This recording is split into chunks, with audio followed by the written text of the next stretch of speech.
El pasado día 19 de octubre, el diario estadounidense New York Post realizaba una entrevista al exmafioso Anthony Raimondi, con motivo de la presentación de su libro, el cual cuenta y nos narra su vida dentro de la mafia. Pero lo que nadie esperaba fueron sus declaraciones acerca de su implicación en la muerte del Papa Juan Pablo I, dando de esta forma veracidad a una de las teorías más extendidas acerca del asesinato a manos de los miembros de la mafia y del propio Banco Vaticano. Comenzamos.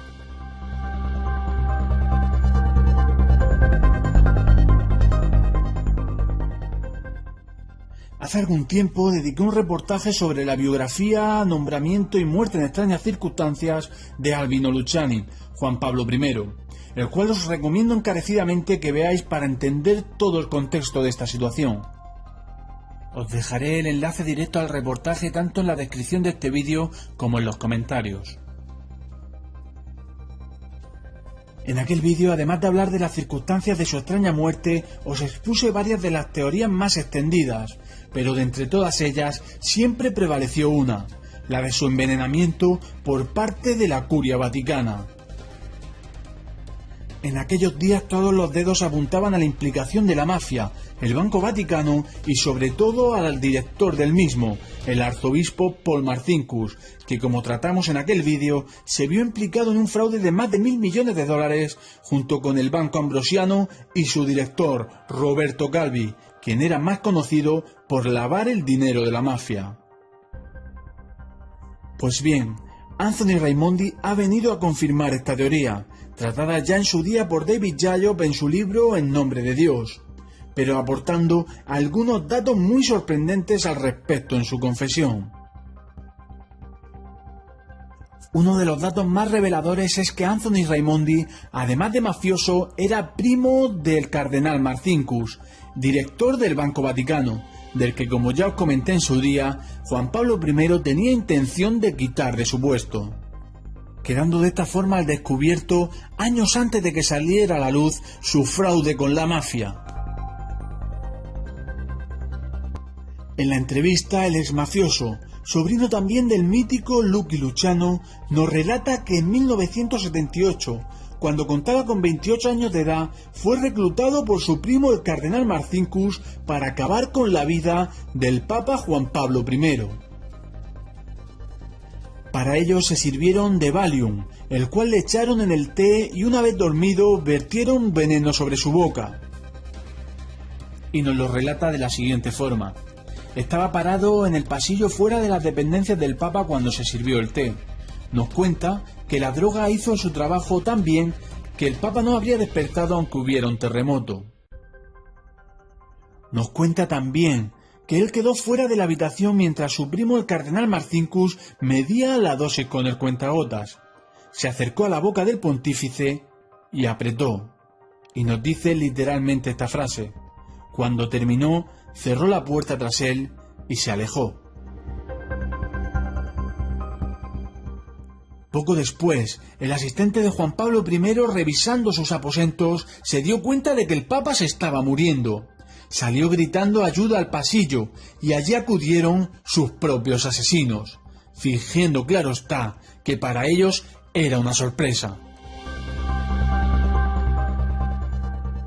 Raimondi nos confirma también que el móvil del asesinato fue evitar que Juan Pablo I echase a Marcinkus y la mitad de cardenales y obispos del Banco Vaticano, como era intención del pontífice, tras lo cual estos habrían tenido que enfrentar a las leyes de Estados Unidos e Italia debido a sus continuos fraudes fiscales.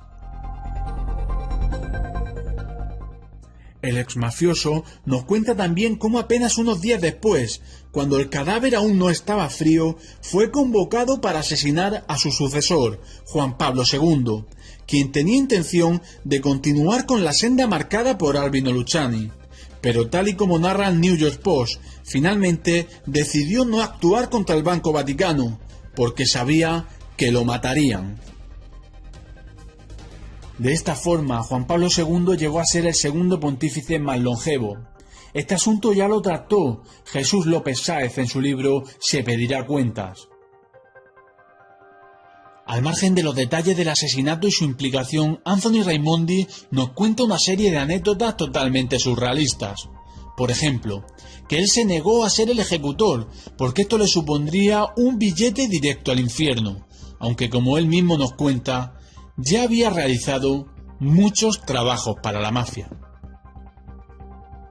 También narra cómo su primo el cardenal Marcinkus quería que éste estuviera presente y comprobara cómo lo habían asesinado sin dolor, con el fin de que actuara como testigo en el más allá ante el propio Juan Pablo I. Como veis, todo muy imbuido de creencias y supersticiones de lo más curiosas. Por si esto fuera poco, nos cuenta la celebración que hicieron una vez todo había salido según sus planes, y os cito textualmente: nos quedamos y festejamos durante una semana, con cardenales vestidos de civil y muchas chicas. Si tuviera que vivir el resto de mi vida en la Ciudad del Vaticano, hubiera estado bien. Todos mis primos condujeron Cadillacs. Estoy en el negocio equivocado, pensé. Debería haberme convertido en cardenal. Hay quien rechaza toda esta historia, pero Anthony Raimondi dice que la mantendrá hasta el día de su muerte, y reta a sus detractores a que realicen pruebas en el cuerpo de Juan Pablo I, y de esta forma encontrarán los restos del veneno.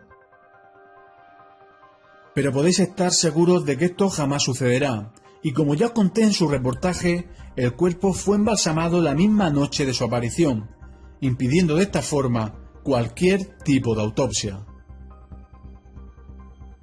En definitiva, esta entrevista viene a confirmar una de las teorías más extendidas acerca de la muerte de Albino Luciani, Juan Pablo I, el Papa de la Sonrisa, que como ya os conté en el otro vídeo, inició su pontificado con la famosa frase: «Tan solo ha comenzado el peligro para mí». Una frase muy premonitoria viendo los acontecimientos que sucederían. Un papa que eligió para su heráldica el título de humilitas, humildad, y que intentó predicar con el ejemplo al no coronarse con la tiara papal. Un papa que intentó reformar el clero desde dentro, comenzando por el propio Banco Vaticano. Lamentablemente nada pudo hacer.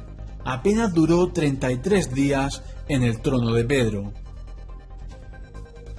Aquí dejo el vídeo por hoy y os insto nuevamente a que os acerquéis al reportaje que dediqué a la biografía, nombramiento y muerte de Juan Pablo I. Así comprenderéis de una forma más amplia todo el contexto que rodeó a su muerte. Suscribiros al canal si no lo estáis para no perderos todo este contenido y cualquier noticia que surja al respecto de este tema. Y como siempre os digo, no dejéis de ser curiosos. Adiós. Appena è cominciato il pericolo per me, i due colleghi che mi erano vicini mi hanno sussurrato parole di coraggio. Uno ha detto: coraggio, se il Signore dà un peso darà anche l'aiuto per portarlo.